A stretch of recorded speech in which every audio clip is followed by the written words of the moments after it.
Hello, friends, and welcome to Adventures in Pixieland. My name is Amy, and I am an ordained minister. We are in Bible study.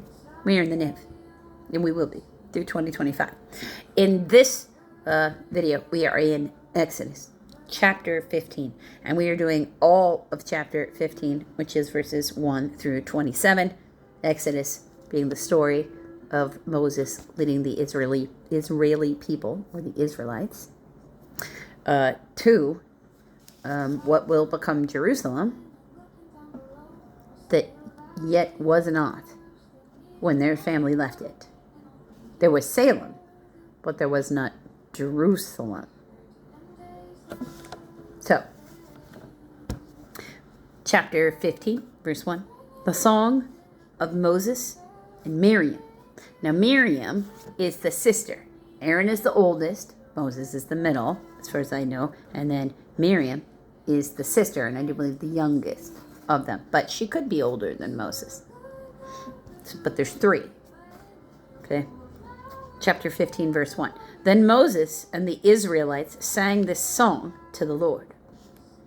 I will sing to the Lord, for he is highly exalted. The horse and its rider has hurled into the sea. The Lord is my strength and my song. He has become my salvation. He is my God, and I will praise him, my Father's God, and I will exalt him. The Lord is a warrior. The Lord is his name. Pharaoh's chariots and his armies he has hurled into the sea.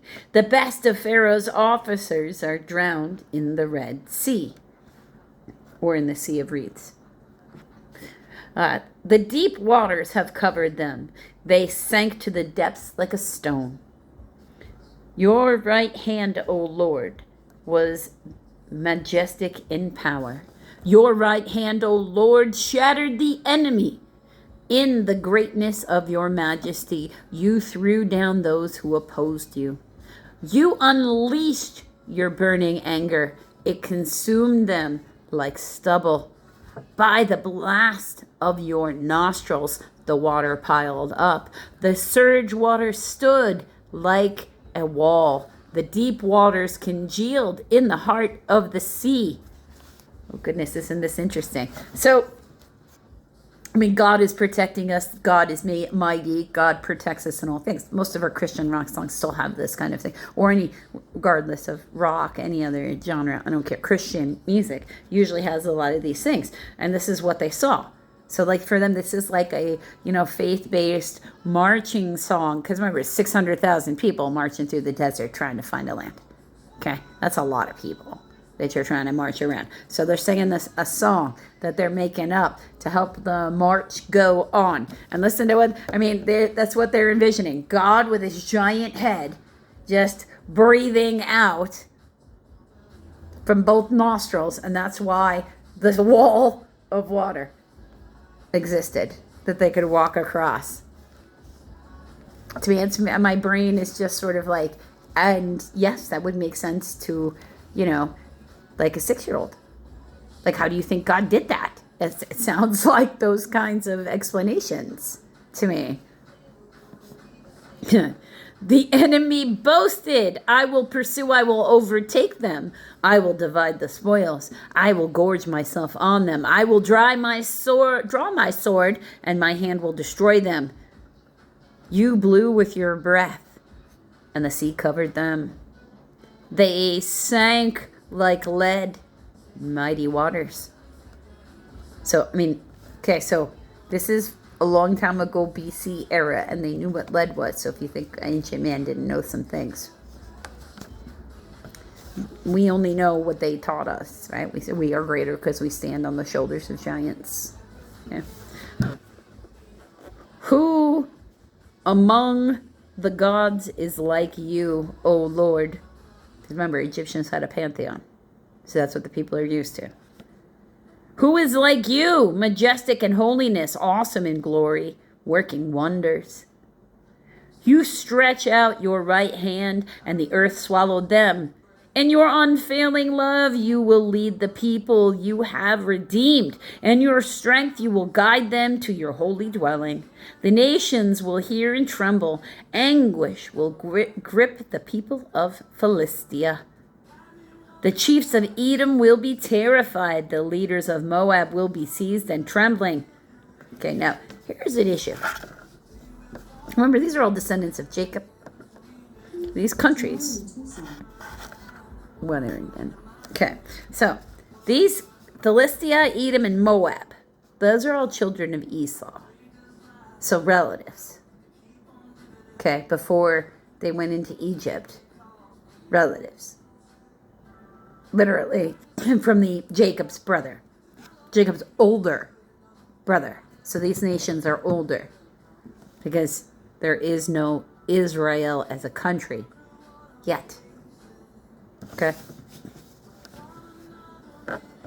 The people of Canaan will melt away. Terror and dread will fall upon them. By the power of your arm, they will be as still as stone until your people pass by, O Lord. Until the people you bought pass by. Bought with a B or created. Okay. You will bring them in and plant them on a mountain of your inheritance, the place, O Lord, you made your dwelling, the sanctuary. O Lord, your hands established. The Lord will reign forever and ever. So, again, a marching song and in praise because he saved them. So, verse 19. When Pharaoh's horses, chariots, and horsemen, or charioteers, went into the sea, the Lord brought the waters of the sea back over them, but the Israelites walked through the sea as on dry ground. I like to repeat that a lot. It's also repeated a lot during the story of Passover. It's necessary because it's proof. God did that so he could prove to the Israelites that he has the power to defeat anybody. So he wants them to stop being afraid of everything. Then Miriam, the prophetess, Aaron's sister, took a tambourine in her hand, and all the women followed her with tambourines and dancing. Okay. Miriam sang to them, "Sing to the Lord, for he is highly exalted. The horse and its rider he has hurled into the sea." So you've got both sets of peoples in within the thing, singing and being inspired and leading. You've got three siblings within a family, all who have the same kind of abilities that would be considered necessary during their time frame to be able to hear God in the first place.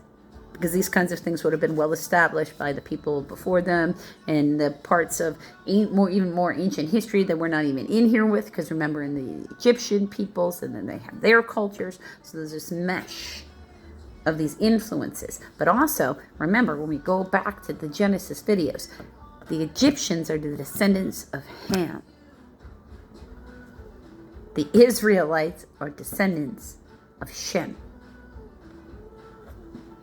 It's the same family. Same set of gene pools. All still Noah's kids. Okay.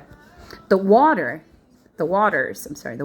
of Marah and Elm, M-A-R-A-H, Marah and Elim, I should say, E-L-I-M, Elim.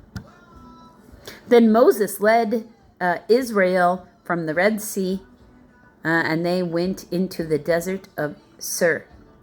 Now it's spelled S-H-U-R. Okay.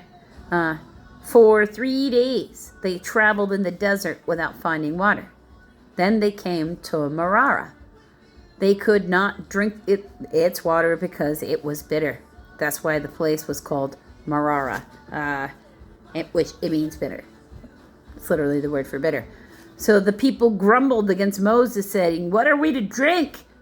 Then Moses cried out to the Lord, and the Lord showed him a piece of wood. He threw it into the water, and the water became sweet, to a filtering system. There the Lord made a decree and a law for them.